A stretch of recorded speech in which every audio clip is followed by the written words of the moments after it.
Hello दोस्तों, कैसे हैं आप लोग। हमारी आज की कहानी का नाम है पतिधर्म। बहू, अब जाकर प्रभात के कपड़े धो लो और हाँ, उसके कपड़ों की जेब में जो पैसे रखे हूँ उन पैसों को निकाल कर बाहर मेज पर रख देना। मैंने कभी भी पापा जी के जेब से निकले कोई भी पैसे अपने पास नहीं रखे, पुष्पा जी ने कहा। अंजलि को अपनी सास पुष्पा जी की बात सुनकर तकलीफ हुई कि उसकी सास उस पर शक कर रही है, पर अंजलि जी माँ जी कहकर अपने काम में लग गई। अंजलि की शादी को अभी 1 महीना ही बीता था। अंजलि ने सारा घर का काम बहुत अच्छी तरह से संभाल लिया था। चाहे घर को संभालना हो या बाहर से जाकर घर की जरूरतों के सामान लाने हो, सारे काम अंजलि बखूबी कर रही थी। खाना बनाने में तो वह लाजवाब थी। जो भी उसके हाथ का बनाया खाना खाता था, बस उंगलियां चाटते रह जाता था।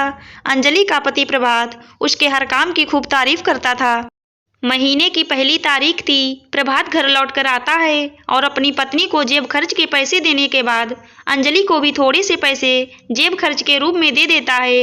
यह बात पुष्पा जी को पसंद नहीं आती है। पुष्पा जी गुस्सा कर बोलती हैं, अरे बहू को इतने पैसे देने की क्या जरूरत थी। अभी तो उसके पास सारे सामान नए नए ही रखे हैं। अभी से फिजूल खर्ची की आदत न डलवाओ। प्रभात बड़े प्यार से पुष्पा जी को समझाते हुए कहता है, अरे माँ, थोड़े से पैसे दे दिए तो क्या हो गया। अंजलि की अपनी भी कुछ पर्सनल जरूरतें होंगी और वो बाजार तो जाती ही है। वो खुद से अपना सामान लेती आया करेगी, इसमें नाराज होने की क्या बात है।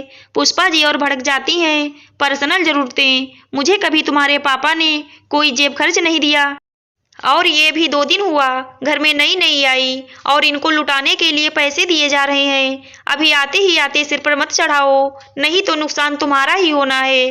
प्रभात कोई जवाब नहीं देता है, बस शांति से अपनी माँ की बात सुनता रहता है। शाम की चाय पीते समय एक दिन पुष्पा जी ने प्रभात के सामने अंजलि से बोला, मैं तो जब भी बाजार से सामान खरीदने जाती थी तो तुरंत आकर पैसे का हिसाब करके प्रभात के पापा को बचे हुए पैसे वापस कर देती थी, मगर आजकल की बहुओं को तो आता ही नहीं है कि घर का खर्च ईमानदारी से कैसे चलाएं। अंजलि इस बात पर अपनी सफाई देना चाहती है, किंतु प्रभात उसे इशारे से कुछ भी बोलने को मना कर देता है। एक दिन प्रभात ऑफिस से लौटकर आता है तो अंजलि को बुलाकर उसे नया हैंडबैग देते हुए कहता है, देखो है ना बिल्कुल वैसा ही जैसा तुम्हें पसंद है। अंजलि बैग देखकर खुश हो जाती है। पुष्पा जी इस पर नाराज हो जाती हैं और कहती हैं कि अभी शादी के बस 6 महीने बीते हैं और इनको आए दिन नया बैग भी चाहिए। शादी वाला बैग इतनी जल्दी पुराना लगने लगा। इस तरह चल चुकी तुम्हारी गृहस्थी। प्रभात उस समय तो शांत रहता है, फिर थोड़ी देर बाद खाना खाकर अपनी माँ पुष्पा के कमरे में जाकर उन्हें प्यार से समझाता है, देखिए माँ, मुझे अपने ऑफिस की एक पार्टी में अंजलि के साथ जाना है और उसके हैंडबैग का हैंडल टूट गया था, इसलिए मैं नया ले आया। और वैसे भी अंजलि ने आज तक मुझसे कभी कुछ नहीं मांगा। पुष्पा जी कहती है, बेटा अगर इस तरह से उस पर आंख बंद करके विश्वास करोगे तो सारे पैसे उसके ऐशो आराम में ही खर्च हो जाएंगे और कब तुम्हारी गृहस्थी पूरी खाली हो जाएगी इस बात का तुम्हें पता भी नहीं चलेगा।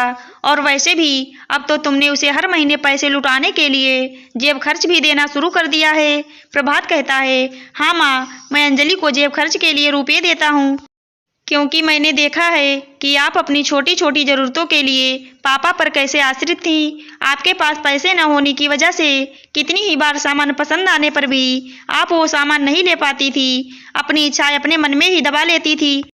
माँ, मैं नहीं चाहता हूँ कि अब आप या अंजलि कोई भी ऐसा करे, इसलिए मैं आप दोनों लोगों को जेब खर्च देता हूँ, जिससे बिना हिचकिचाहट आप लोग अपने पैसे अपने हिसाब से खर्च कर सकें। अंजलि मेरी अर्धांगिनी है, वो मेरी हर छोटी बड़ी खुशियों का ख्याल रखती है, मेरे बिना कहे मेरी हर बात समझ जाती है, तो क्या मेरा फर्ज नहीं बनता कि मैं भी उसकी जरूरतों को पूरा करूं। पुष्पा जी कहती हैं, पर तुम खुद देखो प्रभात, तुम बाजार से सामान लाने के लिए कितने सारे रुपए उसे देते हो, पर उसने कभी भी तुम्हारे दिए हुए पैसों में से 2 रुपया भी बचाकर तुम्हारे हाथ में वापस रखा है। इस पर प्रभात कहता है, हाँ माँ, आपको नहीं पता, अंजलि बहुत ही बेहतर तरीके से घर चलाना जानती है।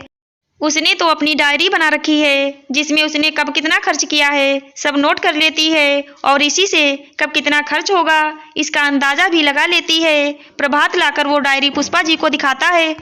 पुष्पा जी को एहसास हो जाता है कि उसने कहीं ना कहीं अपनी बहू के बारे में गलत सोच बना ली थी, पर अब वो किसी भी बात में अंजलि को ज़्यादा नहीं टोकेगी, क्योंकि उसे एक समझदार बहू मिली है जिसे गृहस्थी चलाने की समझ है।